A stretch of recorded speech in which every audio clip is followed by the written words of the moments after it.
నేను ముంబై నుండి summer హాలిడేస్కి mummy వాళ్ళ ఇంటికి వచ్చాను కదా. సో మీకు మా మమ్మీ వాళ్ళ ఇల్లు ఎప్పుడు చూపించలేదు కదా. మా మమ్మీ వాళ్ళ ఇంటి మ్యాడ్ నుంచి చూస్తే ఇట్లా ఉంటుంది, ఫుల్ ఆఫ్ గ్రీనరీ. యాక్చువల్లీ మా డాడీ రిటైర్ అయిపోయిన తర్వాత కొంచెం ప్రశాంతంగా లైఫ్ లీడ్ చేయాలనే ఉద్దేశంతో మేము ఈ లేఅవుట్లో ఇల్లు కట్టుకున్నాము. ఇట్స్ 3 స్టోర్ బిల్డింగ్ అండ్ చుట్టూ చూస్తే అసలు ఇంత ప్రశాంతంగా ఉంటుంది. Morning sunrise and sunset, it's just awesome.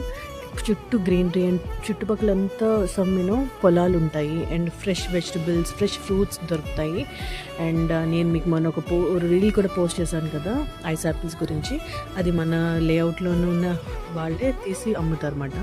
So చూడండి ఎంత ఇన్సేన్ మంచి వ్యూ కదా. ఎన్నాళ్ళు అయిందో ఇట్లా ముంబైలో ఆ రణదోన గొడవల మధ్య అసలు ఇలాంటి చూడండి, ఆ బఫేలో ఆవిడ తోలుకుంటూ వెళ్ళడం అదంతా చాలా చాలా రోజులైంది. అండ్ మా పిల్లలు కూడా ఇదన్నీ కొత్తగా ఎక్స్పీరియన్స్ చేస్తున్నారు. అండ్ మీకు బ్యూటిఫుల్ సన్సెట్ చూపిస్తాను, డోంట్ మిస్ ఇట్. చూడండి, జస్ట్ మా ఇంటి విండోలోంచి నేను తీసాను. ఎంత బ్యూటిఫుల్ సన్సెట్, అది నిజంగా స్కైలో ఏదో పెయింటింగ్ చేసినట్టే ఉంది దేవుడు, అంత బ్యూటిఫుల్గా ఉంది. మీకు నచ్చిందా? నచ్చితే కింద కామెంట్ చేయండి. Please follow for more. Bye.